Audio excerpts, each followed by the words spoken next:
The sound of gunfire crackled in the distance as Kieran Fletcher rode into Lordsburg, New Mexico territory, his weathered face telling the story of a man who had seen too much death for someone just 30 years of age.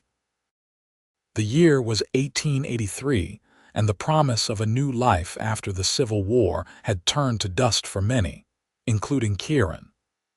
The ranch house waiting for him on the outskirts of town stood as empty as his heart, a reminder of all he had lost in the decade since he'd first claimed the land. Kieran guided his chestnut stallion, Rusty, down the main street, squinting against the harsh midday sun. Lordsburg had grown since he'd last been here 6 months ago, the promise of silver and the arrival of the Southern Pacific Railroad bringing new faces and businesses. He hardly recognized the place anymore, which suited him just fine. Anonymity was a comfort these days. He tipped his hat lower as he passed the newly constructed hotel, its fresh paint a stark contrast to the dusty street. A stagecoach had just arrived and passengers were disembarking, stretching their legs after the long journey. Kieran paid them little mind until a burst of laughter caught his attention. The sound was like water in the desert, pure, refreshing, and startlingly out of place. He turned in his saddle, his gaze landing on a young woman with honey-colored hair tucked beneath a modest bonnet. She was helping an elderly woman down from the stagecoach, her face bright with a smile that seemed to light up the entire street. Kieran looked away quickly. Happy people were dangerous. They reminded him of what he'd lost, what he'd never have again. "Mr. Fletcher," a voice called out, breaking his reverie. Martin Wells, the general store owner, waved him down. "Thought that was you. Been a spell since we've seen you in town." Kieran reined Rusty to a stop. "Mr. Wells," he acknowledged with a nod, "just picking up supplies before heading back to the ranch." "Well, you picked a fine day to come in. Train brought the new schoolteacher," Wells said, gesturing toward the stagecoach. "Town council's been searching for months." Kieran's gaze betrayed him, turning back to the young woman with the musical laugh. "That her, Miss Tessa Adler," Wells confirmed. "Came all the way from Boston, if you can believe it. Brave young lady to come out west alone." Kieran grunted noncommittally. Brave or foolish, it made no difference to him. Lordsburg would either break her spirit or send her running back east within the month. The West wasn't kind to dreamers. He tipped his hat to Wells and continued toward the general store, intent on gathering his supplies and returning to the solitude of his ranch. The sooner he was away from town and its new arrivals, the better. 2 hours later, with Rusty's saddlebags filled with supplies and a month's worth of mail tucked into his coat pocket, Kieran headed out of town. The journey to his ranch would take him another hour, and he was eager to be home before dusk. He'd spent too many years as a cavalry scout to be comfortable on open roads after nightfall. The Fletcher ranch sat nestled against the foothills, a modest spread compared to some, but it was more than enough for a man on his own. Kieran had built the main house himself after returning from the war, a sturdy 2-story structure of pine and adobe that had stood empty more often than not over the years. His few ranch hands lived in the bunkhouse closer to the barn, respecting their employer's need for privacy. As he approached, he noticed something was amiss. Smoke curled from the chimney of the main house, and a lantern glowed in the kitchen window. Kieran's hand instinctively moved to the Colt revolver on his hip. He hadn't been gone long enough for any of the hands to think he wasn't returning, and they knew better than to enter his home without permission. He dismounted quietly, tethering Rusty to a hitching post and drawing his revolver before approaching the house. Through the window, he caught sight of movement, a figure in the kitchen, moving about as if they belonged there. Kieran's jaw tightened. Squatters, perhaps, or bandits thinking the place was abandoned. With practiced stealth, He moved to the back door, easing it open without a sound. The smell of cooking food hit him, beans and cornbread, and for a moment, he was transported back to a time when his mother had been alive, when the house had been filled with the warmth of family. He shook off the memory and stepped into the kitchen, his gun raised. "Don't move," he said, his voice low and dangerous.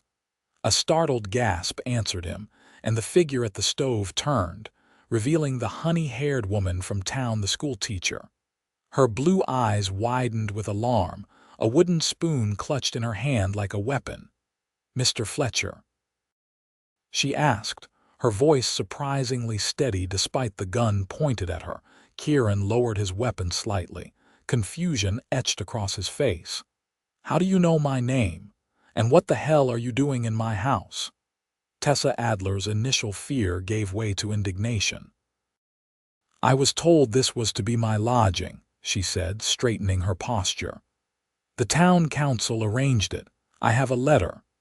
She gestured to a paper on the kitchen table, never taking her eyes off Kieran or his gun. He holstered the weapon and snatched up the letter, scanning its contents with growing irritation. It was from Mayor Hollister, explaining that with the town's boarding house at capacity, they had arranged for the new schoolteacher to stay at the Fletcher Ranch, where there was ample space going unused. The mayor had apparently taken Kieran's extended absences from Lordsburg as permission to volunteer his home. "This is ridiculous," Kieran muttered, crumpling the letter in his fist. "I never agreed to this." Tessa's expression softened, embarrassment replacing her defensive stance. "I'm terribly sorry for the misunderstanding. I was told you were rarely here and that the arrangement was agreeable to you." She glanced around the kitchen, which she had obviously spent time cleaning. "I can find other accommodations if—" "There are no other accommodations," Kieran interrupted, pinching the bridge of his nose. "The mayor knows that, which is why he took this liberty." He looked at her properly for the first time, young, probably mid-20s, with those startling blue eyes that seemed to see right through his gruff exterior. She looked exhausted from travel, but was making an effort to stand tall. "How did you even get out here?" he asked. "Mr. Ramirez from the livery brought me in his wagon," she replied. "He said it wasn't far, but it felt like quite a journey after the train and stagecoach." Kieran sighed heavily. The situation was absurd, but he couldn't bring himself to send her back to town at this hour, especially with no guarantee of shelter. "The house has 4 bedrooms upstairs," he said finally. "You can take the one at the far end of the hall. It's the only one that's properly furnished." Relief washed over Tessa's face. "Thank you, Mr. Fletcher. I promise I won't be a bother. I'll be at the school during the day and I'm quite capable of looking after myself." Kieran doubted that very much, but he kept the thought to himself. "I'll be staying in the room downstairs," he said, gesturing to a door off the sitting room. "It was my father's study, but I converted it years ago." Tessa nodded, then turned back to the stove. "I've made enough supper for 2 if you're hungry." He wanted to refuse, to retreat to his room and pretend she wasn't there, but the smell of the food and the rumbling in his stomach won out. "Fine," he said curtly, moving to wash his hands in the basin. They ate in awkward silence, Kieran wolfing down the simple but tasty meal while Tessa took small, measured bites. It was the first time in years he'd shared a table with anyone other than the occasional ranch hand, and he found himself unsure of the proper etiquette. "The house is lovely," Tessa ventured after a while. "It has good bones, as my father would say." Kieran grunted in acknowledgement. "Built it myself."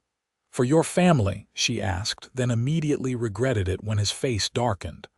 "There is no family," he said flatly. "Just me." Tessa nodded, turning her attention back to her plate. "It seems a shame, such a beautiful house standing empty most of the time." Kieran's jaw tightened. The emptiness suits me. A flash of something pity, perhaps, or understanding crossed Tessa's face. Then I'll fill it with laughter, she said softly, almost to herself. When Kieran looked at her sharply, she met his gaze with unexpected determination. While I'm here, at least. A house needs laughter, Mr. Fletcher. It keeps the ghosts at bay. For a moment, Kieran was speechless. This slip of a woman from Boston had somehow seen right through to the heart of his isolation, naming the very thing he'd been running from all these years, the ghosts of his past that haunted the empty rooms. "There's no laughter to be had here," he said finally, pushing his empty plate away. "And I prefer it that way." Tessa didn't respond, but the slight upturn of her lips suggested she didn't believe him. Before he could say anything more, she stood and began clearing the dishes. "Leave those," he said. "I'll take care of them." She looked surprised but set the dishes back down. "Thank you for the hospitality, Mr. Fletcher. I promise to be an unobtrusive guest." Kieran doubted that too. Something told him that Tessa Adler wouldn't know how to be unobtrusive if her life depended on it. Her very presence seemed to fill the room, making the house feel smaller yet somehow less empty at the same time. "School starts on Monday?" he asked, more to break the silence than out of genuine interest. Tessa nodded. "Yes, I'll need to be there early to prepare." "Is there a horse I might borrow, or should I arrange transportation with Mr. Ramirez again?"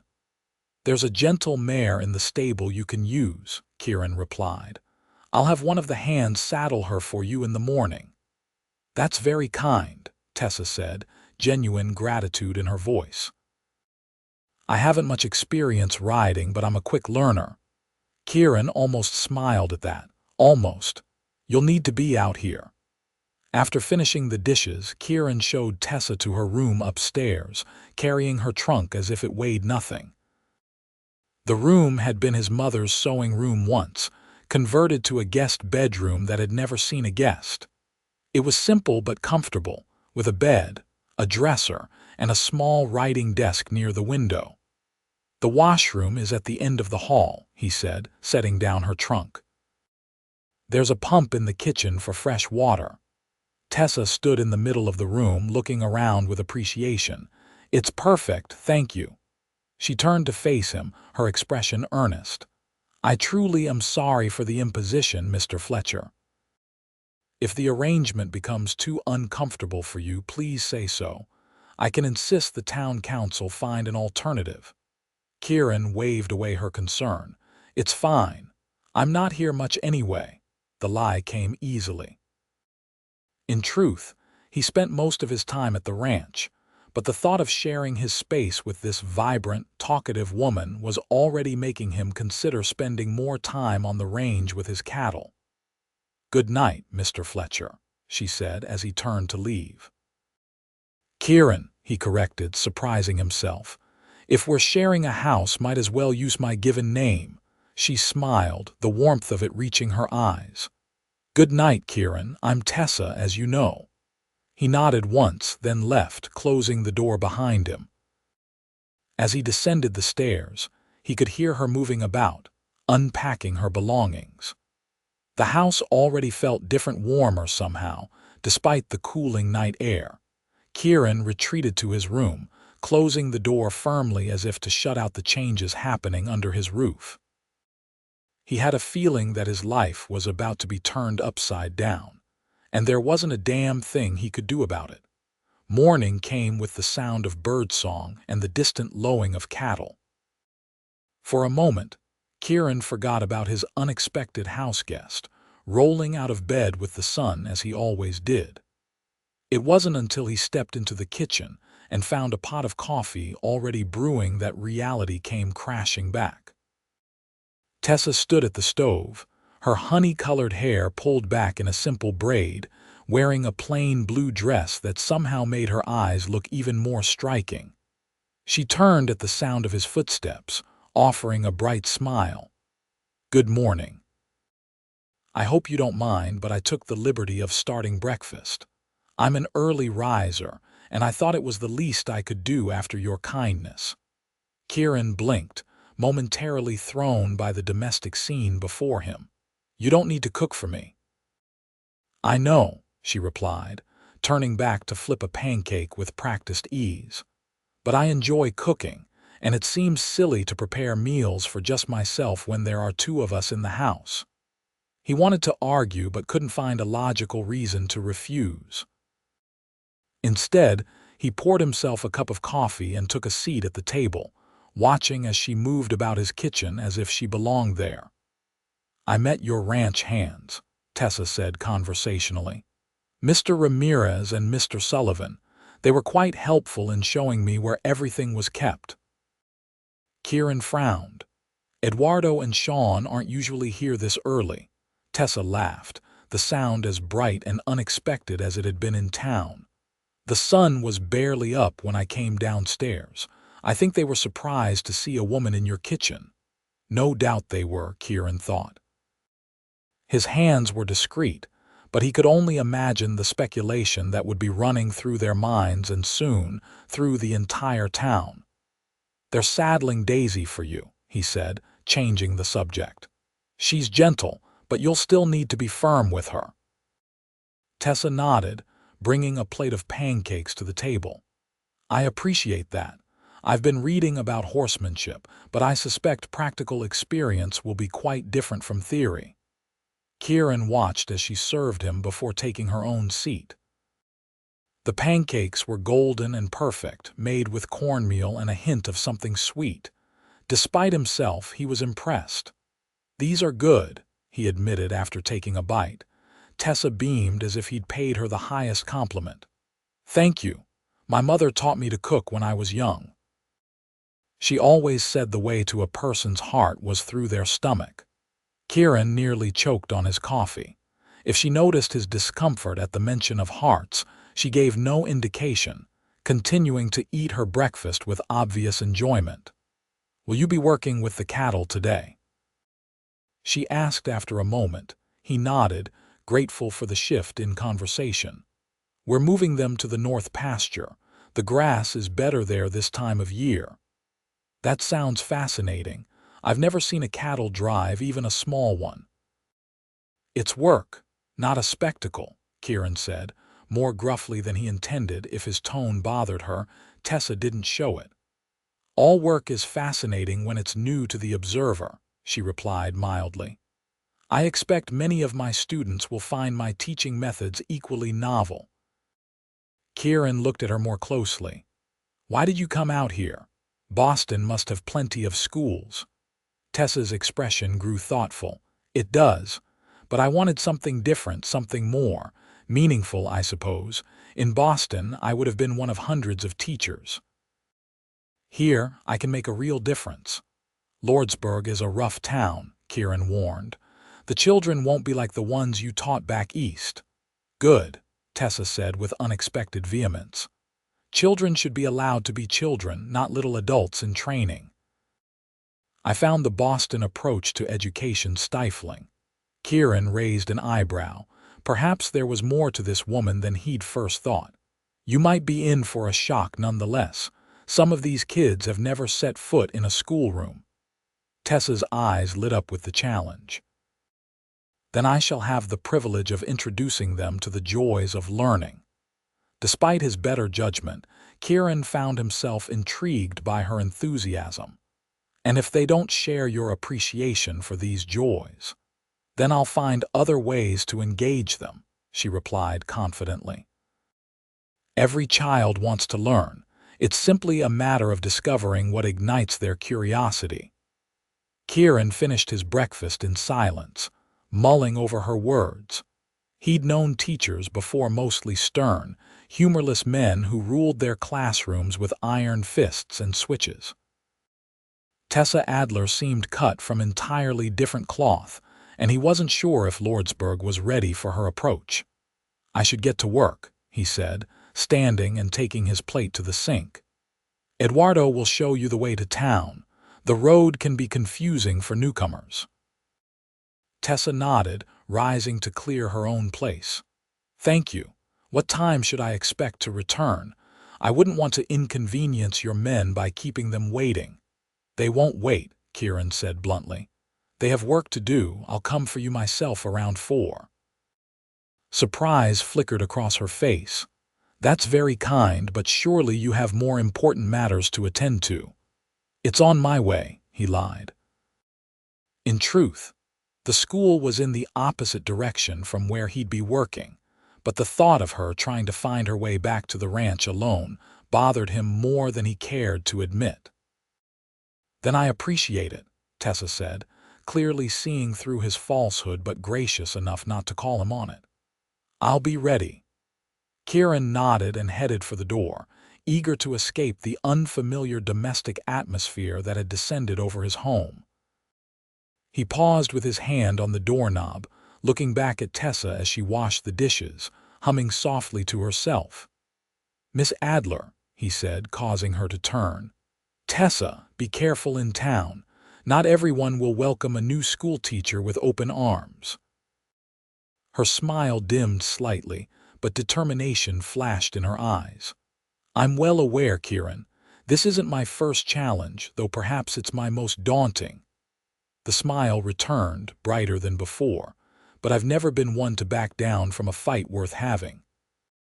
With that, she turned back to her task, leaving Kieran with the distinct impression that Tessa Adler would be more than a match for whatever Lordsburg threw at her. The thought both reassured and unsettled him as he stepped out into the morning light. The day passed quickly for Kieran, the familiar rhythm of ranch work a welcome distraction from thoughts of his unexpected house guest. Eduardo had returned from escorting Tessa to town with a knowing smile that Kieran had pointedly ignored. His hands knew better than to comment directly on the schoolteacher's presence at the ranch, but their sidelong glances spoke volumes. By mid-afternoon, with the cattle successfully moved to the north pasture, Kieran found himself watching the sun's position with unusual attentiveness. At 3:30, he called out to Sean that he was heading into town and would return before supper. "Give Miss Adler our regards," Sean called after him, not quite hiding his grin. Kieran pretended not to hear, spurring Rusty into a trot. The ride into Lordsburg gave him time to consider his situation. The sensible thing would be to find alternative lodging for Tessa as soon as possible. Having her at the ranch was disruptive. Not that she'd done anything wrong, quite the opposite. Her presence was unsettling precisely because of how naturally she seemed to fit into the spaces he'd kept deliberately empty all these years. The schoolhouse sat at the edge of town, a modest building painted white with a small bell tower. As Kieran approached, he could hear Tessa's voice floating through the open windows, clear and animated. He dismounted, tethering Rusty to a hitching post, and found himself drawn toward the sound.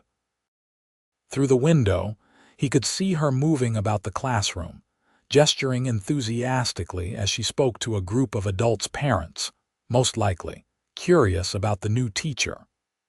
Her face was alight with passion as she described her plans for the children's education.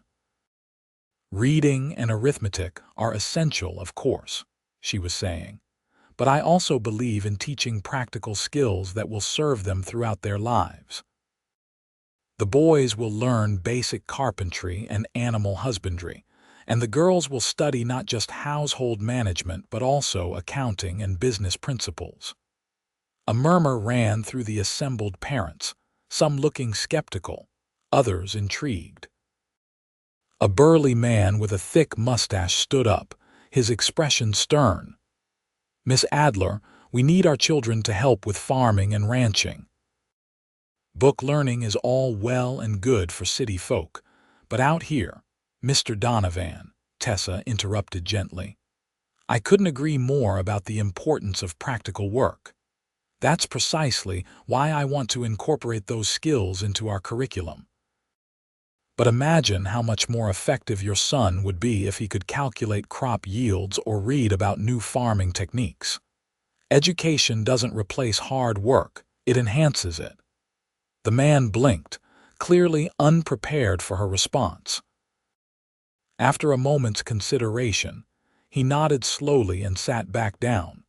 Kieran watched, impressed despite himself, as Tessa continued to address concerns and outline her vision for the school. She had a gift for listening to objections and acknowledging them without backing down from her core principles. By the time the meeting concluded, most of the parents were nodding in agreement, won over by her sincerity and obvious commitment to their children's welfare. As the adults filed out, several nodded to Kieran, who had moved to stand by the door. Tessa was gathering her papers, her back to the entrance, unaware of his presence until the last parent had departed. "That was quite a performance," he said, causing her to start and turn. Recognition dawned on her face, followed by a warm smile. "Kieran, I didn't realize you were there." She glanced at the small clock on her desk. "Is it 4 already? The time flew by." "You handled them well," he observed, stepping into the classroom. It was a simple space, with rows of wooden desks facing a larger teacher's desk and a blackboard. Tessa had already added her own touches: maps on the walls, a shelf of books and vases of wildflowers on the windowsills. "It's important to establish trust with the parents," she said, collecting the last of her papers. "They're entrusting me with their most precious treasures. Most of them have never had formal schooling themselves," Kieran noted. "They're suspicious of change." Tessa nodded, slipping the papers into a leather satchel. "Change is always frightening, but it's also inevitable. Better to shape it than resist it." She looked around the classroom with obvious pride. "The school board was surprisingly accommodating with my requests for supplies. We'll be starting with 23 students on Monday." "A full house," Kieran remarked, recalling that the previous teacher had struggled to maintain a class of 15 before abandoning the position. "Yes, and ranging in age from 6 to 16, Tessa said, the challenge clearly delighting rather than daunting her. "It will require careful planning to ensure everyone receives appropriate instruction." She gathered her satchel and a small bundle of books, then paused, looking at Kieran with curious eyes. "May I ask you something?" he shrugged, bracing himself for a personal query. "You can ask. What do you think the children of Lordsburg need most from their education?" The question caught him off guard. He'd expected something about his past, about why he lived alone in a house built for a family. This he could answer. "Practical knowledge," he said after a moment's consideration. "How to survive in this land, how to read a contract so they don't get cheated. How to understand that the world is bigger than Lordsburg." Tessa's face lit up as if he'd given her a precious gift. "Exactly. That's precisely what I hope to provide. Not just facts and figures, but the tools to navigate life successfully." She tilted her head, studying him with new appreciation. "You should come speak to the class sometime. Your perspective would be valuable." Kieran snorted, moving toward the door. "I'm not one for speeches." "Not a speech," Tessa corrected, following him. "A conversation. Children learn best through dialogue, not lectures." The idea was absurd, him talking to a room full of children. But he found himself unable to definitively refuse her. "We'll see," he said noncommittally, holding the door open for her. Outside, the late afternoon sun bathed Lordsburg in golden light, softening its rough edges. Several townspeople nodded to them as they passed, their curious glances not lost on Kieran. By nightfall, the entire town would be speculating about the nature of his relationship with the new schoolteacher. "Would you mind if we stopped at the general store?"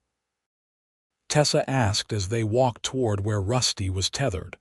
"I need a few items for next week's lessons." Kieran hesitated, then nodded.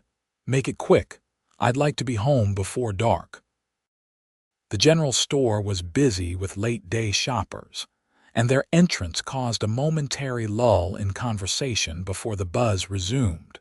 notably louder than before. Tessa either didn't notice or chose to ignore the attention, making her way directly to the counter where Mr. Wells greeted her warmly. "Miss Adler, how was your first day in Lordsburg?" "Wonderful, thank you," she replied with genuine enthusiasm.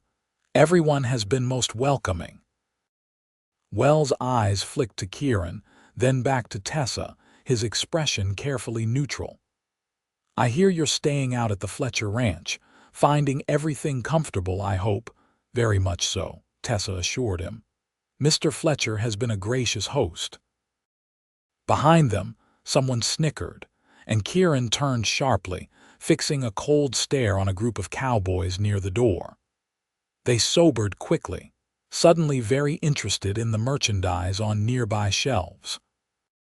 "I need some colored chalk, Mr. Wells," Tessa continued, seemingly oblivious to the undercurrents. "And construction paper if you have it. The children will be making maps of the territory." While Wells gathered her supplies, a woman approached them. Mrs. Harrison, the banker's wife and a notorious gossip. She eyed Tessa with barely disguised curiosity. "Miss Adler, how lovely to see you again," she said, her gaze darting between Tessa and Kieran. "I trust your accommodations are adequate." "We were all so concerned when we learned you'd be staying so far from town, and with a bachelor no less." Kieran tensed, but Tessa answered smoothly. "The arrangements are perfect, Mrs. Harrison. Mr. Fletcher's home is beautiful and quite proper, I assure you. I have my own private room, and he's been nothing but respectful." Mrs. Harrison looked disappointed at this mundane response.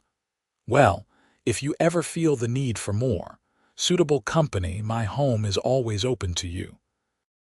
"That's very kind," Tessa said with a warm smile that nonetheless had a finality to it. "But I'm quite content with the current arrangement.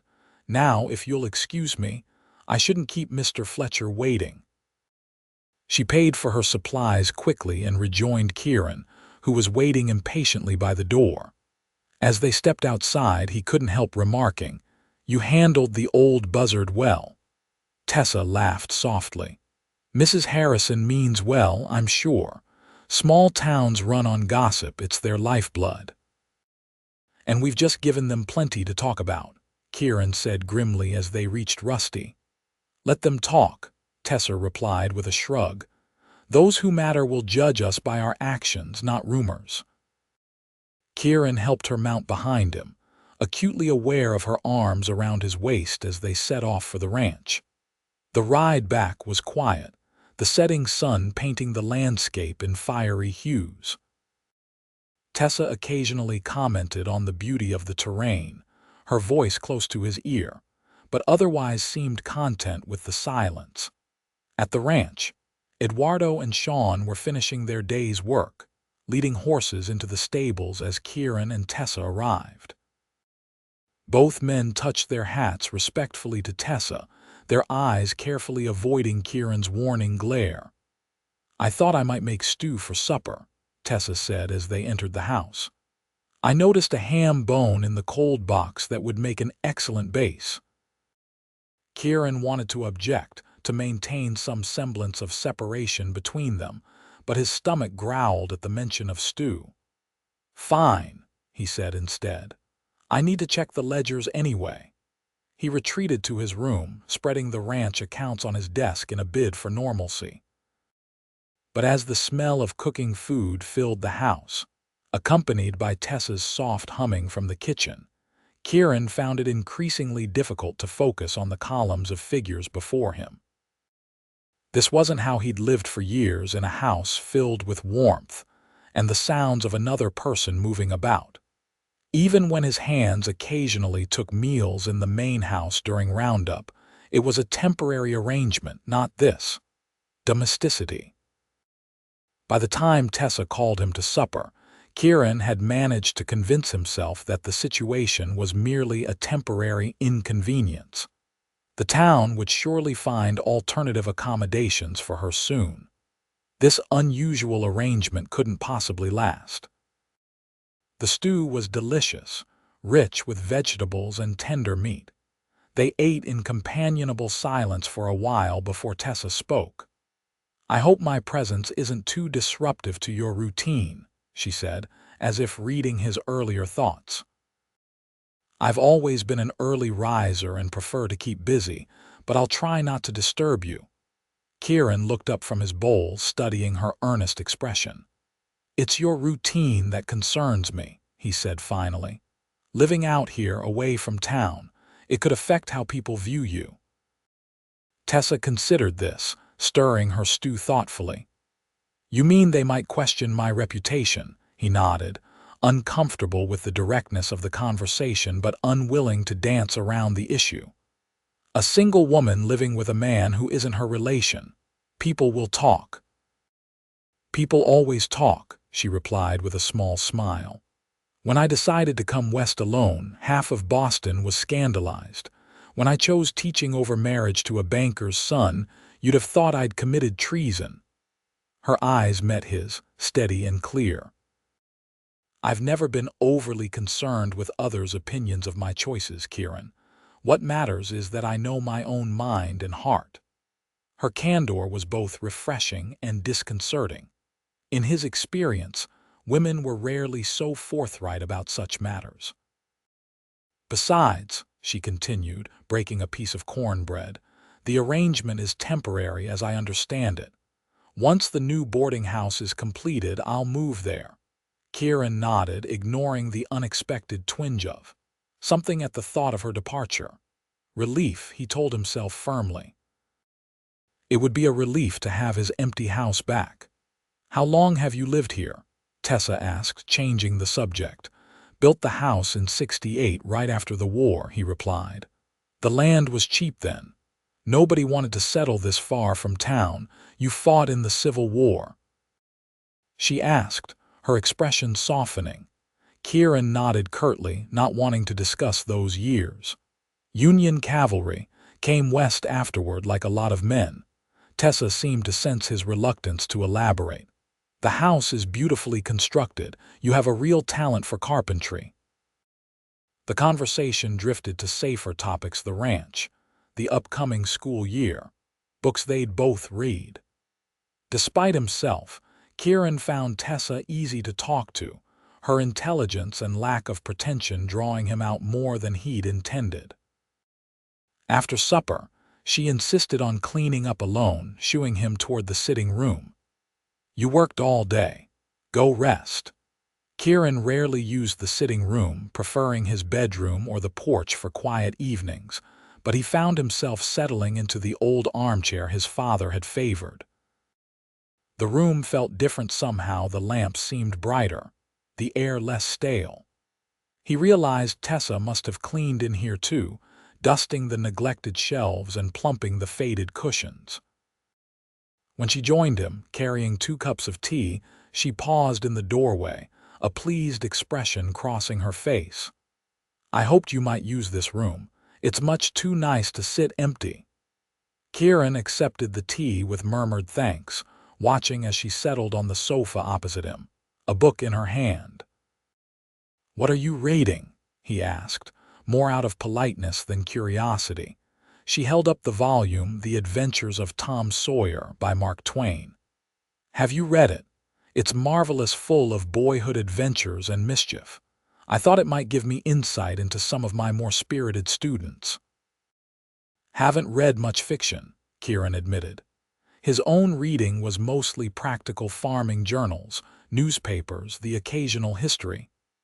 "Oh, but fiction can be the truest writing of all," Tessa said, her eyes lighting up with passion. "It shows us ourselves in ways that facts and figures never could." Kieran raised an eyebrow, skeptical but somehow unwilling to dismiss her enthusiasm. "If you say so." "I do," she said firmly, then smiled. "Perhaps I'll read some aloud sometime and you can judge for yourself." The thought of sitting in this room, listening to Tessa read by lamplight, was strangely appealing. Kieran pushed the feeling aside, reminding himself of the temporary nature of their arrangement.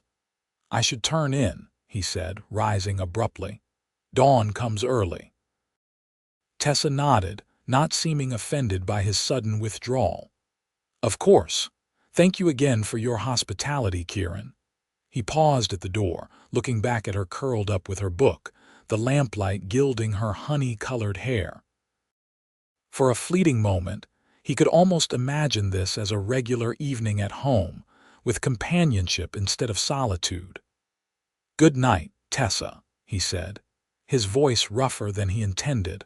Her smile followed him down the hallway, a warmth he felt long after he closed his bedroom door. The weekend passed in a similar fashion, with Tessa establishing herself in the house and preparing for the start of school. By Monday morning, Kieran had almost grown accustomed to her presence, the sound of her footsteps on the stairs, her voice humming as she moved about the kitchen, the scent of coffee already brewing when he awoke. He found himself watching the clock throughout the day, aware that he'd promised to collect her from school. It was a disruption to his usual routine, but not an unwelcome one, he admitted to himself as he rode toward town in the late afternoon. As he approached the schoolhouse, he could hear children's voices raised in song, something about the alphabet that brought an unexpected smile to his lips. He dismounted, tethering Rusty to the hitching post, and approached quietly. Through the window, he could see Tessa standing before the class, leading them in the song with animated gestures. The children, a motley assortment of ages and backgrounds, watched her, with expressions ranging from skepticism to delight. Even the oldest boys, who had probably been dragged to school against their will, seemed reluctantly engaged. Kieran waited outside until the final notes faded and Tessa dismissed the class. The children poured out of the building, some casting curious glances his way before scampering off toward town or waiting wagons. Tessa appeared in the doorway, her face flushed with exertion and pleasure. When she spotted Kieran, her smile widened. "You're right on time. Let me just gather my things." He followed her inside, noting the changes she'd already made to the classroom. Colorful maps adorned the walls, and the children's first attempts at writing their names were proudly displayed on a bulletin board. "How was your first day?" he asked, helping her collect a stack of papers. "Wonderful," she exclaimed, her enthusiasm infectious. "They're bright children, all of them. Some need more encouragement than others, of course, but I can already see such potential." She tucked the papers into her satchel.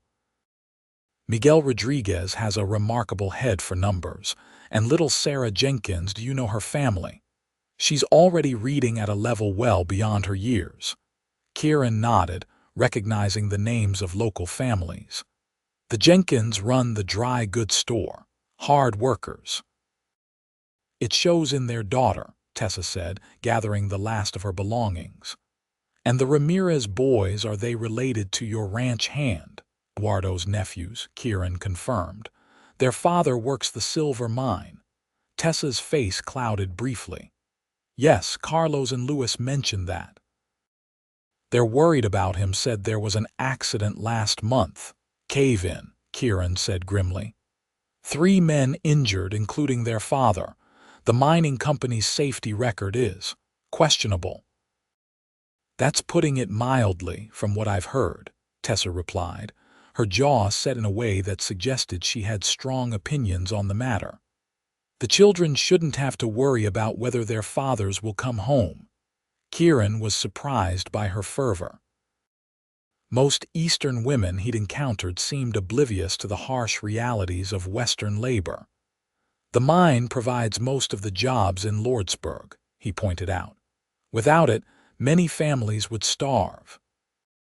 "Which is precisely why the owners should be held to higher standards," Tessa argued, slinging her satchel over her shoulder. "Prosperity shouldn't come at the cost of workers' lives." As they left the schoolhouse, Kieran found himself curious about this unexpected side of the schoolteacher. "You sound like you've given this some thought." Tessa's expression softened slightly. My father was a factory worker before he became a foreman. I grew up hearing about unsafe conditions and unscrupulous owners. It's a subject close to my heart. Kieran nodded, helping her mount behind him on Rusty. As they rode back to the ranch, Tessa continued to share stories from her first day: the shy girl who'd brought her a wildflower bouquet, the boy who'd asked if she knew how to shoot a gun, the twins who finished each other's sentences. Her joy in her work was evident, and Kieran found himself drawn into her narratives, asking questions and offering insights about the families he knew. By the time they reached the ranch, he realized he'd been more engaged in conversation than he had been in years.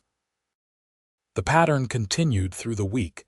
Kieran would collect Tessa from school, listen to her animated accounts of the day's events, and find himself increasingly invested in the progress of children he barely knew. At home, they settled into a routine that felt surprisingly natural. Tessa cooked most evenings, insisting it was her contribution to the household, while Kieran handled the morning meals before heading out to work the ranch. In the evenings, they often sat in the once-neglected sitting room, Tessa reading or preparing lessons while Kieran reviewed his accounts or simply sat in companionable silence.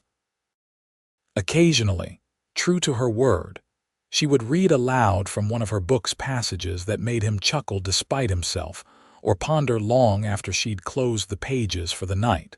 By Friday, when Kieran arrived at the schoolhouse, he found an unusual scene. Tessa was outside with the children, organizing what appeared to be some kind of game involving hoops and sticks. Her hair had come partially loose from its usual tidy arrangement, and her cheeks were flushed with exertion as she demonstrated a move to a group of attentive students. "Mr. Fletcher," one of the smaller boys called out, spotting him first. "Have you come to play too?" Kieran shook his head quickly, but Tessa was already waving him over. "Perfect timing. We need another adult to demonstrate. Children, give Mr. Fletcher some space." Before he could protest, Kieran found himself drawn into the game, something Tessa called hoop rolling that apparently was popular back east. The objective was simple: keep a wooden hoop rolling using only a stick, navigating an obstacle course set up in the schoolyard. "I don't play children's games," he muttered to Tessa as she handed him a stick. "It's not just for children," she replied, her eyes twinkling. "It's a lesson in physics and persistence. Besides, it never hurts to remember how to play." To his own surprise, Kieran found himself participating, awkwardly at first, then with increasing competence as he mastered the technique. The children's delight at seeing the stern rancher struggling with a simple hoop was infectious, and by the end of the demonstration, he was actually enjoying himself. As the children dispersed for the weekend, calling farewells to Miss Adler and shy goodbyes to Mr. Fletcher, Tessa gathered her belongings, her face glowing with pleasure. "Thank you for being such a good sport," she said as they mounted Rusty for the ride home. "The children were thrilled to have you join in," Kieran grunted, embarrassed but not truly displeased. "Don't make a habit of it." He could feel rather than see her smile as her arms tightened briefly around his waist. No promises. That evening, as they sat down to supper, Tessa brought up a subject that had clearly been on her mind. "The town is holding a harvest dance next Saturday," she said, carefully casual. "Apparently it's quite the tradition in Lordsburg." Kieran nodded, focusing on his plate. "Been going on since before I settled here." "Will you attend?" Tessa asked, watching him with those perceptive blue eyes. "No," he said flatly. "Not my kind of gathering." Tessa seemed disappointed but not surprised. "I've been asked to help with the decorations and refreshments." "The school children are performing a short play as well." Kieran looked up, realizing she was waiting for some response. "Sounds like you'll be busy." "Yes," she agreed, "but it should be enjoyable. Mr. Ramirez Eduardo's brother Miguel has offered to drive me into town for it. Something uncomfortable twisted in Kieran's chest at this news. Miguel Ramirez was a widower in his 30s, well respected in town and known for his interest in community affairs. And unmarried. I see, Kieran said, his tone more clipped than he intended. Tessa studied him for a moment, then said quietly, I would prefer your company, of course, but I understood you wouldn't want to attend. The directness of her statement caught him off guard. I don't dance, he said lamely. Neither do I particularly well, she replied with a small smile. But I enjoy the music and the company. She paused, then added, the children would be delighted if you came to see their performance. It was a gentle manipulation, and they both knew it. Kieran sighed, running a hand through his hair. I'll think about it, he conceded, not quite believing the words as they left his mouth. Tessa's face brightened, though she clearly tried to temper her reaction. That's all I ask. The conversation moved to other topics, but Kieran's mind kept returning to the dance. It had been years since he'd attended any social function in Lordsburg. The thought of standing around awkwardly while townsfolk gossiped about him and Tessa was deeply unappealing. And yet, the week passed quickly, filled with ranch work for Kieran and school preparations for Tessa. By Saturday morning, he still hadn't given her a definitive answer about the dance, and she hadn't pressed him. Instead, she'd risen early as usual, prepared breakfast, and mentioned casually that she'd be leaving for town around noon to help with the preparations. Kieran worked with the cattle all morning, trying to focus on the task at hand, rather than the image of Tessa dancing with Miguel Ramirez that kept intruding on his thoughts. By mid-morning, he found himself riding back to the ranch house, a decision half formed in his mind. Tessa was in the kitchen when he entered, putting the finishing touches on a stack of pies she'd baked for the dance. She looked up in surprise at his early return. Is everything all right? She asked, wiping flour from her hands. Kieran stood awkwardly in the doorway, suddenly uncertain. I thought I might ride into town with you, he said finally. For the dance. The smile that bloomed on her face was worth every moment of discomfort he anticipated. Really? Oh, Kieran, that's wonderful. The children will be so excited. Don't make too much of it, he warned, moving to wash his hands at the basin. I'll probably leave early. Tessa nodded, though her eyes still danced with pleasure. Of course, I'm just happy you'll come at all. Kieran retreated to his room to change, wondering what madness had possessed him to agree to this. He found his good shirt seldom worn and a pair of trousers that weren't stained with ranch work. After a moment's hesitation, he even polished his boots, telling himself it was simple respect for the occasion, not an effort to impress anyone. When he emerged, Tessa was waiting in the sitting room, and the sight of her momentarily stopped him in his tracks. She wore a dress he hadn't seen before, a deep blue that matched her eyes, with delicate embroidery at the collar and cuffs. Her honey-colored hair was arranged in a more elaborate style, with soft curls framing her face. You look. He began, then faltered, unaccustomed to paying compliments. Thank you, Tessa said, saving him from his awkwardness. Her eyes took in his appearance with obvious approval. You clean up rather nicely yourself, Mr. Fletcher. The journey to town was filled with Tessa's excited chatter about the children's performance and the decorations the committee had planned. Kieran found her enthusiasm contagious, his own apprehension about the evening gradually receding. The town hall was transformed for the occasion, with harvest decorations of corn stalks and pumpkins flanking the entrance. Lanterns hung from the eaves, casting a warm glow as twilight descended. Already, wagons and riders were arriving, families dressed in their Sunday best for the biggest social event of the season. Their entrance caused a stir, as Kieran had expected. Conversations paused momentarily, heads turned, and whispers followed them as Tessa led the way to the refreshment table to deliver her pies. Mrs. Harrison's eyebrows nearly disappeared into her hairline at the sight of Kieran Fletcher at a social gathering, and even Mayor Hollister seemed surprised, though he recovered quickly, coming forward to welcome them. Miss Adler and Mr. Fletcher, what a pleasant surprise.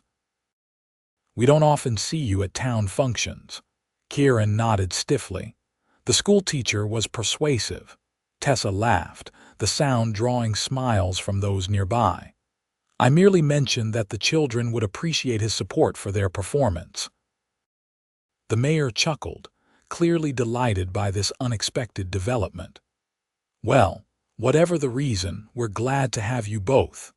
The children will be performing in about an hour after everyone has had a chance to enjoy some refreshments. As the mayor moved away to greet other arrivals, Tessa turned to Kieran. Would you like some punch? Or shall we find somewhere to sit? Kieran, feeling increasingly out of place as more townsfolk arrived, opted for the latter.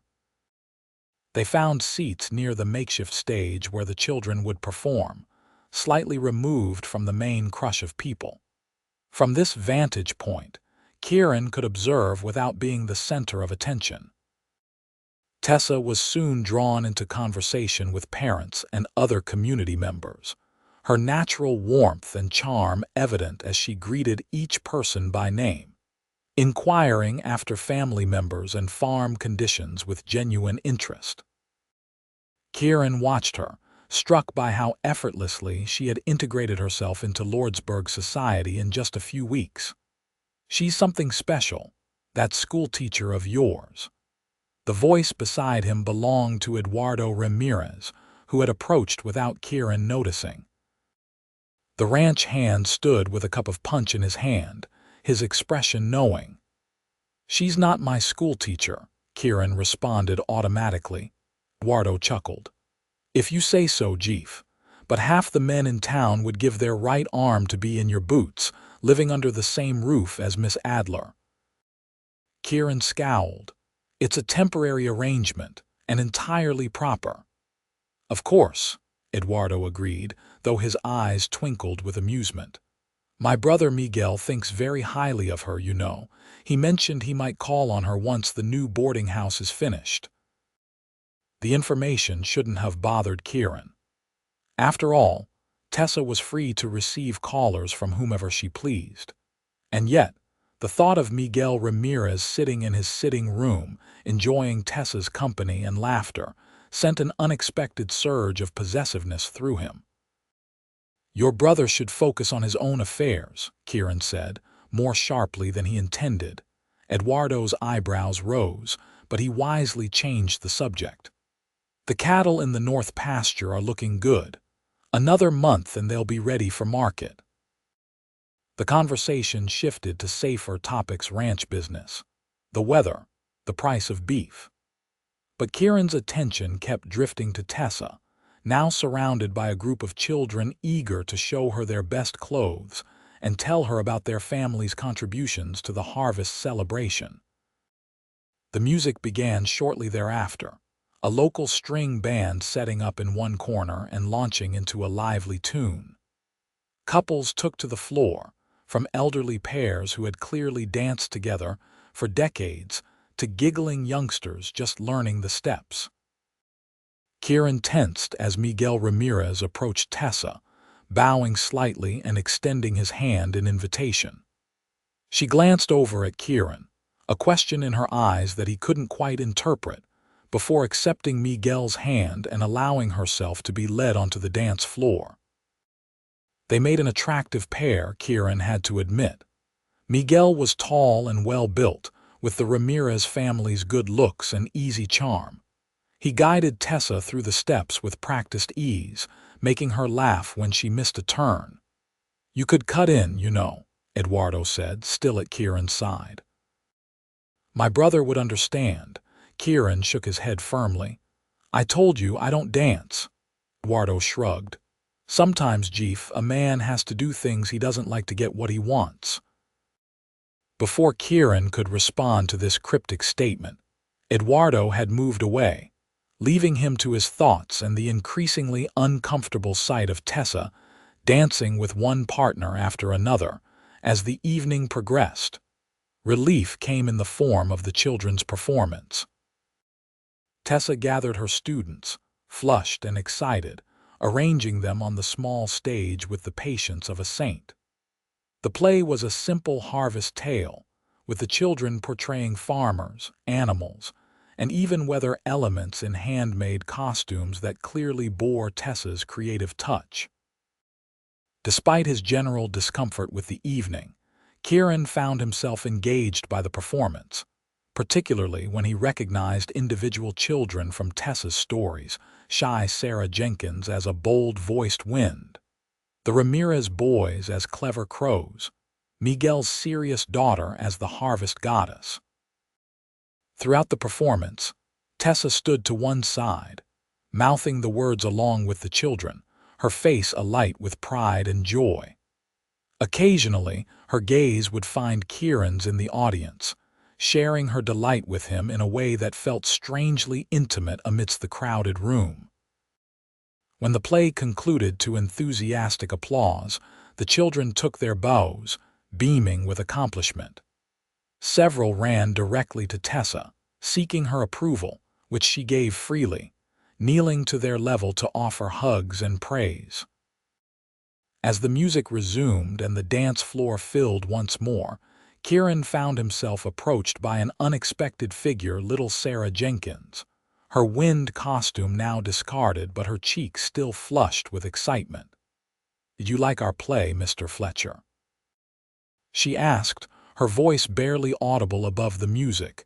Kieran bent slightly to hear her better. "I did," he said honestly. "You made a very convincing wind." The girl beamed. "Miss Adler helped me practice my loud voice. She says even quiet people have important things to say." "Miss Adler is very wise," Kieran replied, finding himself smiling at the child's earnestness. Sarah nodded solemnly. "She says you're wise too. She says you know more about this land than anyone in Lordsburg." The information caught Kieran by surprise. "Does she now, MMHMM? She says you have stories in your eyes, even when you don't speak them aloud." Sarah leaned closer, as if imparting a great secret. "I think she likes you a lot, Mr. Fletcher. She smiles different when she talks about you." Before Kieran could process this statement, Sarah was called away by her mother, leaving him with the child's artless observations echoing in his mind. He found Tessa by the refreshment table, serving punch to thirsty dancers. She smiled when she saw him approach, a smile that did indeed seem different from those she bestowed on others, warmer, somehow with a hint of something he couldn't quite name. "The children were wonderful," he said, accepting a cup of punch from her. "They were, weren't they?" Tessa agreed, her face glowing with pride. Even Joey Blackburn remembered all his lines, and he was so nervous this morning I thought he might be sick. Kieran watched her as she continued to talk about the performance, gesturing animatedly, her eyes bright with enthusiasm. Something was shifting inside him, a wall crumbling, perhaps, or a door opening that had been closed for many years. "Would you like to dance?" he heard himself ask, interrupting her mid-sentence. Tessa blinked, clearly surprised by the sudden offer. "I thought you didn't dance," she said carefully. "I don't," he admitted. "Not well, anyway, but I'm willing to try if you'll be patient with my mistakes." The smile that bloomed on her face then was unlike any he'd seen before, radiant with genuine pleasure and something deeper, more personal. "I would love to dance with you, Kieran." He set down his cup and offered his hand, leading her to the edge of the dance floor as the band began a slower tune. It had been years since Kieran had attempted dancing, and his movements were stiff and uncertain at first. Tessa didn't seem to mind, following his halting lead with grace, her hand warm and steady in his. "Relax," she murmured, gently squeezing his shoulder. "No one's watching us." This was patently untrue. Kieran could feel the curious gazes of half the town, but somehow, with Tessa in his arms, it mattered less than he would have expected. Gradually, he found the rhythm of the music, his steps becoming more confident as they moved together. "You're doing wonderfully," Tessa encouraged, her eyes holding his. "See, not so terrible, is it?" Kieran found himself smiling despite his earlier discomfort. "Not terrible at all," he agreed, surprised to find he meant it. They danced 2 more songs before Tessa was claimed by her students for a special children's dance. Kieran retreated to the sidelines, watching as she twirled among the laughing children, her blue dress swirling around her ankles. "Never thought I'd see the day," a gruff voice said beside him. Sheriff Davidson, a man Kieran had known for years but rarely spoke with, stood nursing a cup of coffee and regarding him with undisguised curiosity. Kieran tensed, expecting some comment about his relationship with Tessa, but Davidson surprised him. "Good to see you among people again," the sheriff continued. "Been too long since you've been part of this community, Fletcher." Kieran shifted uncomfortably. "Been busy with the ranch," Davidson snorted. "Been hiding, more like. Not that I blame you after what happened with Sarah and the boy. But life goes on, even when we think it shouldn't." The mention of Sarah, his Sarah, not the little girl from Tessa's class, sent a familiar pang through Kieran's chest. But it was duller now, more a remembered pain than the sharp agony it had once been. "Miss Adler seems to be good for you," Davidson observed, watching as Tessa led the children in a circle dance. "Brings some light back to your eyes." Kieran didn't know how to respond to such a personal observation from a man he barely considered an acquaintance. But Davidson didn't seem to expect a reply, clapping him on the shoulder before moving away to speak with the mayor.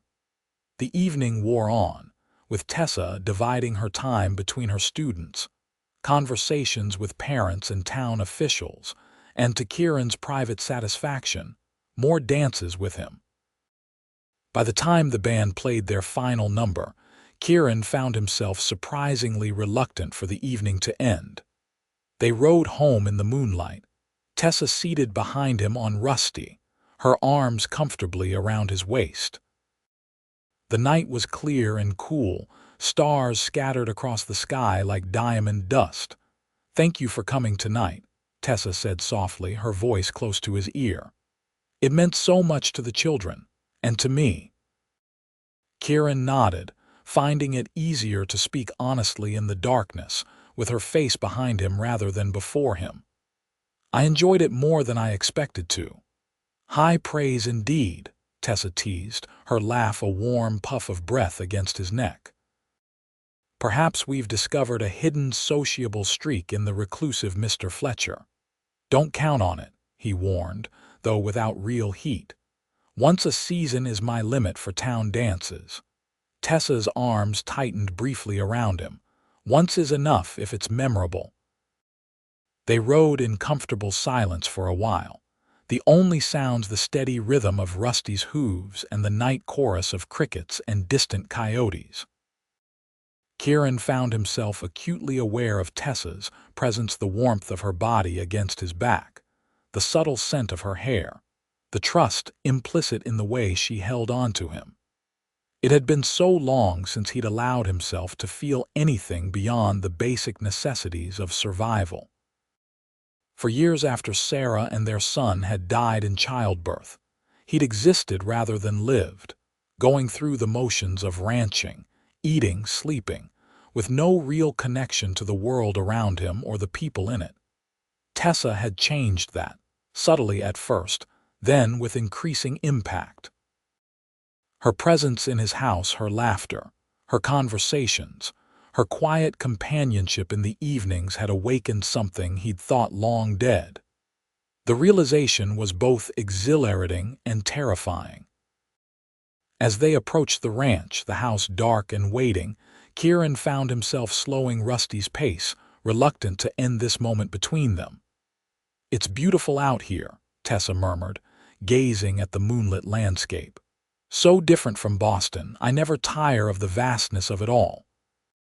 Kieran nodded, understanding exactly what she meant. "It gets in your blood," he said. "The space, the freedom of it." "Is that why you stayed after the war?" she asked. "For the freedom," he considered the question seriously. "Partly, but also because there was nothing left for me back east.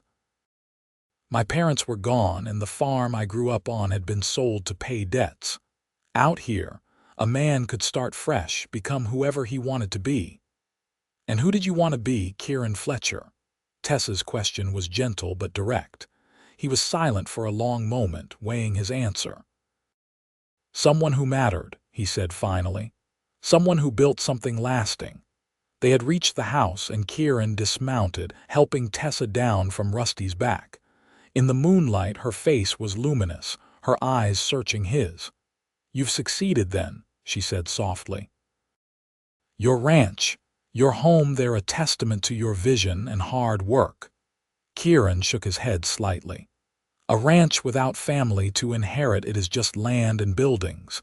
I built this place for—" He trailed off, unwilling to speak of Sarah and their plans for a large family to fill the house with noise and life. But Tessa seemed to understand the unspoken words. "For a future that never came," she finished gently. "I'm sorry, Kieran." He nodded once, turning to lead Rusty to the stable. "I'll see to him. You go on inside." Tessa hesitated, then reached out to touch his arm lightly. "Thank you for the dance," she said, her voice warm with meaning. Kieran watched her walk to the house, her blue dress silvered by moonlight, and felt something shift within him, a door opening wider, letting in more light. In the days that followed, something changed between them, subtle yet undeniable. Their conversations flowed more easily. Silences became comfortable rather than strained, and Kieran found himself looking for reasons to return to the house during the day, just to exchange a few words with Tessa before she left for school. The town noticed the change as well. When Kieran rode into Lordsburg for supplies, he was met with knowing smiles and friendly greetings, where before there had been cautious nods. It was as if his appearance at the harvest dance, his obvious association with the beloved new schoolteacher, had somehow rehabilitated him in the eyes of the community. Kieran wasn't sure how he felt about this newfound acceptance. Part of him wanted to retreat back into his solitude, to protect the fragile peace he'd established in his life. But another part, a part that grew stronger with each day Tessa remained under his roof, craved the connection, the sense of belonging that had been missing for so long. One evening in late October, as they sat in the sitting room after supper, Tessa reading aloud from a book of poetry while Kieran pretended to focus on his ranch accounts, the sheriff arrived with unexpected news. "Evening, Fletcher," Davidson said as Kieran opened the door. "Miss Adler." "Sorry to intrude so late." Tessa set aside her book, rising to greet the visitor. "Not at all, Sheriff. Would you like some coffee? I just made a fresh pot."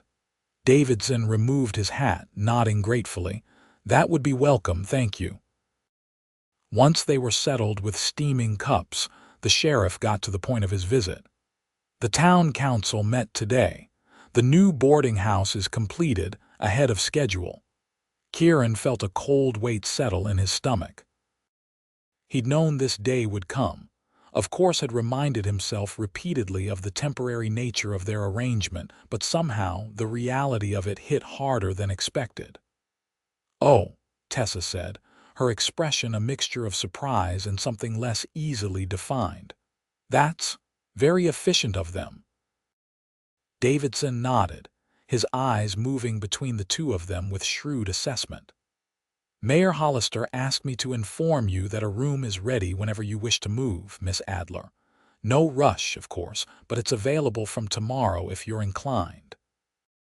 Kieran kept his face carefully neutral, though his hands tightened around his coffee cup. The decision was Tessa's to make.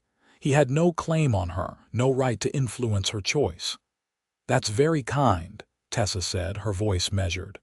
"Please thank the mayor for me. I'll need a day or two to consider the timing." Davidson nodded, seemingly satisfied with this response. He finished his coffee, making small talk about town affairs before taking his leave. As Kieran saw him out, the sheriff paused on the porch. "Word of advice, Fletcher," he said quietly. "Don't let pride get in the way of happiness. Not again." Before Kieran could respond to this unexpected counsel, Davidson had stepped off the porch and mounted his horse, raising a hand in farewell as he rode away into the darkness. When Kieran returned to the sitting room, Tessa was standing by the window, her back to him, her posture tense. For a moment, neither spoke, the weight of the sheriff's news hanging between them. "You should take the room," Kieran said finally, the words scraping his throat like gravel. "It would be more proper. Stop the gossip in town." Tessa turned slowly to face him, her expression unreadable in the lamplight. "Is that what you want, Kieran? For me to leave?" The question was direct, challenging him to equal honesty. Kieran swallowed hard, struggling with words that had been buried for so long he wasn't sure he remembered how to speak them. "What I want hasn't mattered for a long time," he said finally.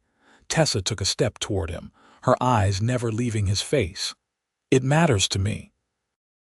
The simple statement hung in the air between them, an invitation and a challenge. Kieran felt as if he stood on the edge of a precipice, with safety behind him and an unknown future before him. "I've grown used to having you here," he admitted, the words inadequate for the tumult of feelings inside him. "The house feels different with you in it." "Different how?" Tessa pressed, taking another step closer. Kieran ran a hand through his hair, struggling to articulate what he barely understood himself. "Less empty, more alive." Tessa's expression softened, a smile touching her lips. "That's how it feels to me too, like a home, not just a house." The word home resonated within Kieran, stirring memories and hopes long suppressed. "I built this place to be a home," he said quietly, "for a family that never came to be." "I know," Tessa said gently. "You don't have to speak of it if it pains you. But I'm here, Kieran, if you ever want to share that burden." He looked at her, really looked at her, standing in the warm lamplight of his sitting room, her honey-colored hair coming loose from its pins, her blue eyes filled with an emotion he was afraid to name. In that moment, he made a choice. "Her name was Sarah," he said, the words rough but steady. "We married just after the war. She died in childbirth along with our son. They're buried on the hill behind the orchard." Tessa's eyes filled with compassion, but not pity, never that. "I'm so sorry, Kieran. What was she like, your Sarah?" The question caught him off guard. In all the years since Sarah's death, no one had ever asked him about her, about who she had been in life. Rather than simply expressing sorrow for her death, she was strong, he said after a moment. Determined. She grew up on a ranch in Kansas, knew more about cattle than most men. She could outride most of the hands and still have dinner on the table by sundown. A ghost of a smile touched his lips at the memories. She had red hair bright as sunset and a temper to match, but she was kind too. Gentle with animals and children. Tessa listened intently, moving to sit on the sofa and gesturing for him to join her. "She sounds remarkable." Kieran nodded, lowering himself beside her. "She was. She's the one who wanted to settle here," said the land reminded her of home. "We planned to build a big family. She wanted at least 4 children. His voice roughened. "Never got the chance." Tessa's hand found his, her touch warm and reassuring. "And after, you couldn't bring yourself to start again, to risk that pain a second time." It wasn't a question, but Kieran nodded anyway. Seemed easier to be alone, safer. "And has it been?" Tessa asked softly. "Safer, I mean." Kieran looked down at their joined hands, his large and calloused, her smaller but equally capable. "Emptier," he admitted. "Lonelier than I wanted to admit." They sat in silence for a moment, the crackling of the fire the only sound in the room. Outside, the wind had picked up, rattling the window panes with the promise of the first winter storm. "I don't want to go to the boarding house," Tessa said suddenly, her voice clear and certain. "I want to stay here with you." Kieran's heart seemed to skip a beat. "The town will talk," he warned, though it felt like a token protest. "Let them," Tessa said, a spark of defiance in her eyes. "I've never cared much for others' opinions, remember." "Your reputation is my concern, not theirs," she interrupted firmly. "Besides, there's a simple solution if that's what worries you." Kieran raised an eyebrow, waiting for her to continue. "You could marry me," Tessa said, direct as always. Then, seeing his stunned expression, she hurried on, "Not out of obligation, of course, only if you feel as I do." "And how is that?" Kieran asked, his voice barely above a whisper. Tessa met his gaze unflinchingly. "Like I've found the place I belong, the person I belong with." The words hung between them, honest and vulnerable. Kieran felt something break open within him, not painfully, but like a dam giving way to long-suppressed waters of feeling. "I haven't done this properly," he said, half to himself. "There should be courtship, time for you to be sure I am sure," Tessa interrupted, her fingers tightening around his. "I've been sure since that first night when you said the emptiness suited you, and I knew it didn't. Knew I wanted to fill this house with laughter and life again." Kieran reached up, his hand slightly trembling, to touch her cheek. "You already have," he said softly, "brought life back to this place, to me." Tessa leaned into his touch, her eyes bright with emotion. "Is that a yes, Kieran Fletcher?" He smiled then, a real smile that felt unfamiliar on his face but right in this moment. "It's a yes, Tessa Adler. I'll marry you if you'll have a gruff old cowboy like me." "You're not so old," she teased, her own smile radiant, "and your gruffness is part of your charm." Then she leaned forward, closing the distance between them, and pressed her lips to his in a kiss that was both a promise and a new beginning. The wedding took place in December, a small ceremony in the town church with most of Lordsburg in attendance. Snow fell gently outside, transforming the landscape into a white wonderland that reminded Tessa of Christmases in Boston, but with a wild beauty all its own. Kieran stood tall beside her, clean-shaven for the occasion, and wearing a new suit that made him look younger than his 30 years. When he spoke his vows, his voice was clear and steady, his eyes never leaving Tessa's face. Eduardo and Sean served as witnesses, both men grinning broadly as their normally stoic boss pledged his life and heart to the schoolteacher who had transformed him. Mayor Hollister, officiating the ceremony, couldn't resist a self-satisfied smile, his plan to house Tessa at the Fletcher Ranch having yielded results far beyond his original intentions. The reception was held at the town hall, decorated for Christmas with evergreen boughs and red ribbons. Tessa's students performed songs they'd prepared especially for their teacher's wedding, their young voices filling the hall with joy and celebration. As Kieran and Tessa shared their first dance as husband and wife, Sheriff Davidson approached them, raising his glass in a toast. "To second chances," he said simply. "May your house be filled with the laughter you both deserve."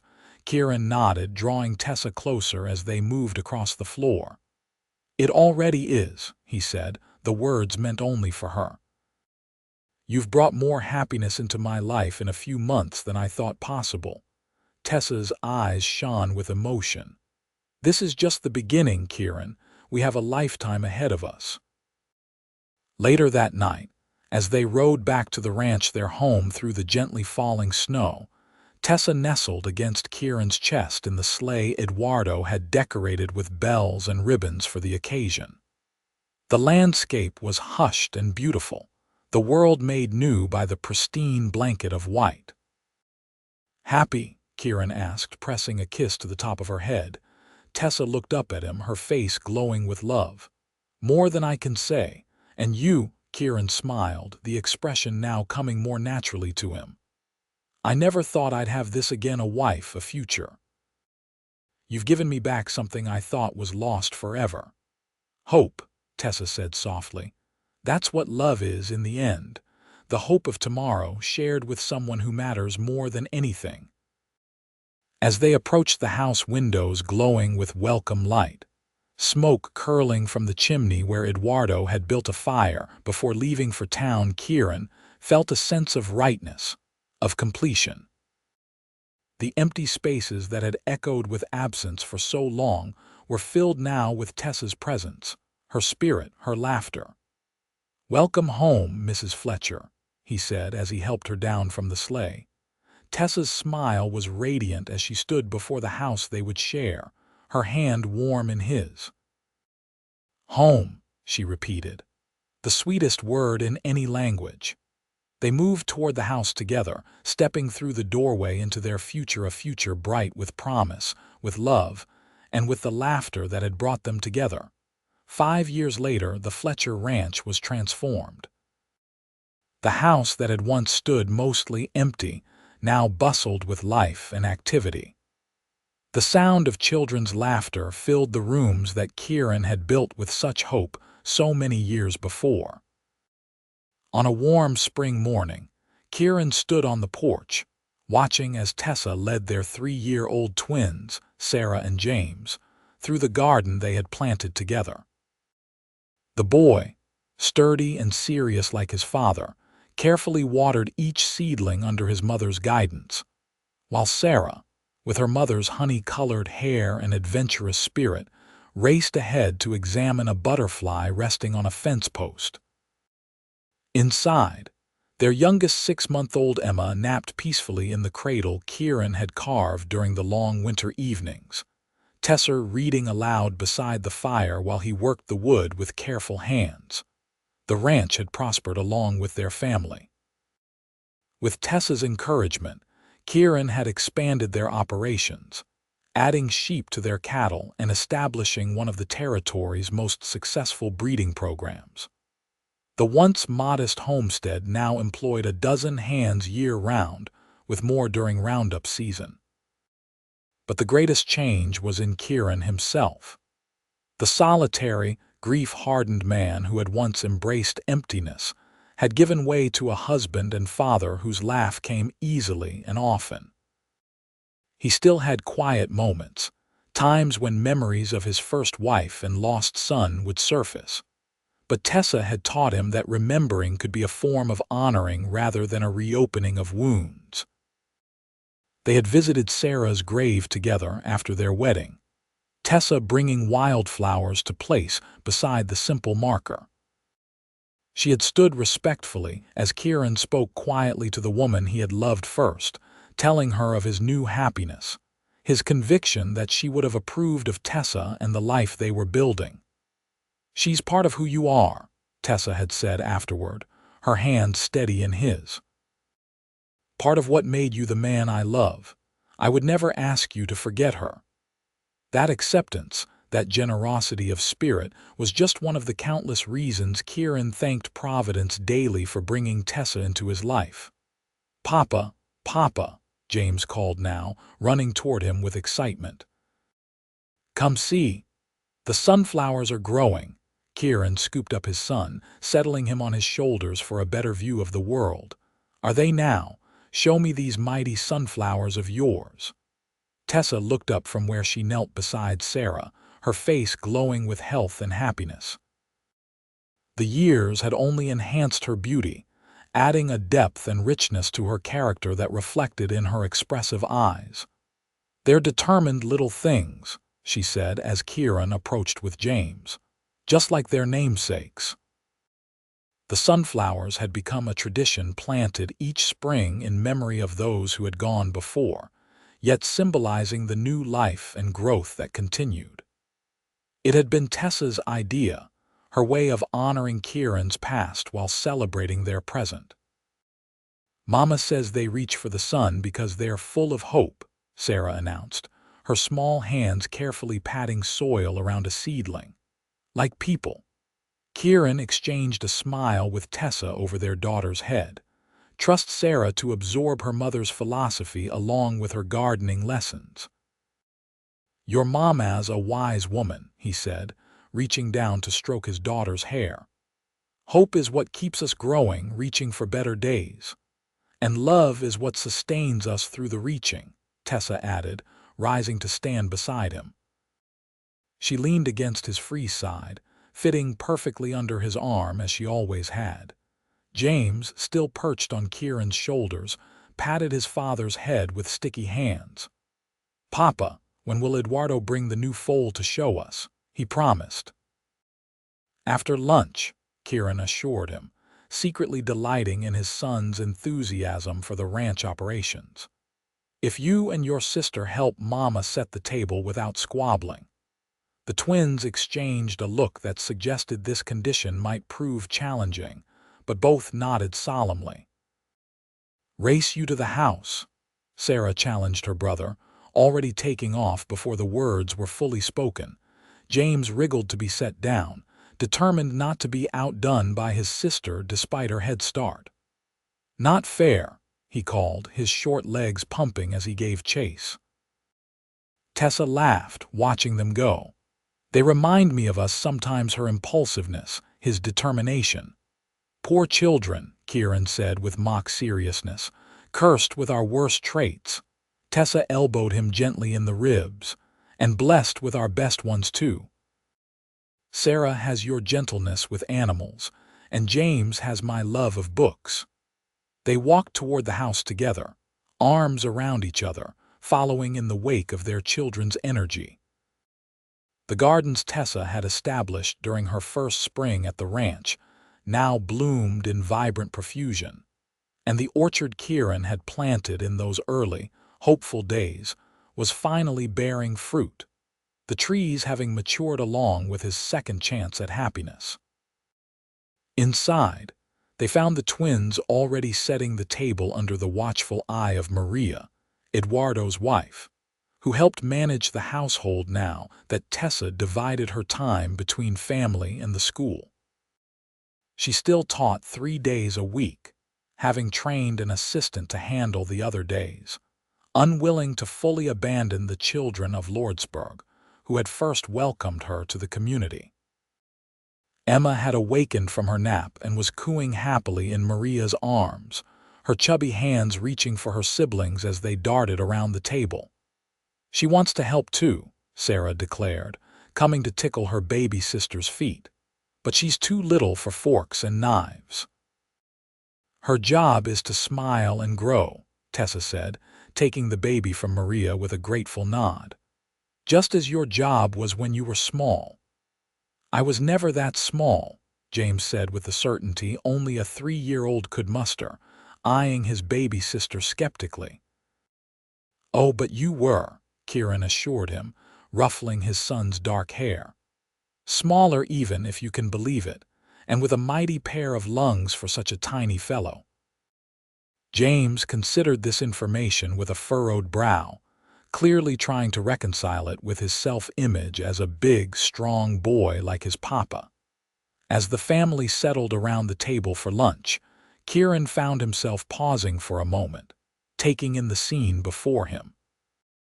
The kitchen, once so empty and silent, now hummed with life, children chattering, Tessa's melodic voice responding to their endless questions, the clatter of dishes and the aroma of fresh bread filling the air. This was what he had dreamed of all those years ago when he'd built this house, a home filled with family, with love, with the everyday miracles of shared lives. The path to this moment had been longer and more winding than he could have imagined, marked by loss and grief that had nearly broken him. But as Tessa met his gaze across the table, her eyes reflecting the same wonder and gratitude he felt, Kieran knew with absolute certainty that every step of that journey had been necessary. Every moment of emptiness had prepared him to fully appreciate the fullness of his life now. "What are you thinking, looking so serious?" Tessa asked softly as the twins became absorbed in a discussion about the relative merits of different horses in the stable. Kieran reached across the table to take her hand, his thumb brushing over the simple gold band he'd placed there 5 years ago. "That you were right that first night in this kitchen." Her eyebrows rose questioningly. "About what?" "When you said you'd fill this empty house with laughter," he replied, his voice rough with emotion. "You've done that and more, Tessa. You've filled my empty life with joy I never thought to have again." Tessa's eyes softened, her fingers tightening around his. "We did it together, Kieran. This home, this family, it's what we've built with love day by day." James chose that moment to spill his milk, and Sarah's attempt to help resulted in an even bigger puddle, effectively ending the tender moment. But as Kieran helped mop up the mess, listening to Tessa's patient explanation of why we don't try to stop spills with bread rolls, he couldn't help thinking that this too was part of the miracle, the ordinary, messy, perfect reality of family life. That evening, with the children finally asleep and the house settling into nighttime quiet, Kieran and Tessa sat on the porch swing he'd built the previous summer. The air was soft with spring scents, new grass, blooming fruit trees, the rich earth of freshly planted gardens. "Do you ever miss Boston?" Kieran asked, his arm around his wife's shoulders as they gazed at the star-filled sky. Tessa considered the question, her head resting comfortably against him. "Sometimes I miss certain things, concerts, bookstores, my parents. But not enough to want to be there instead of here." She looked up at him, her expression thoughtful. "This is where I belong, Kieran. With you, with our children, in this life we've created together." He nodded, understanding perfectly.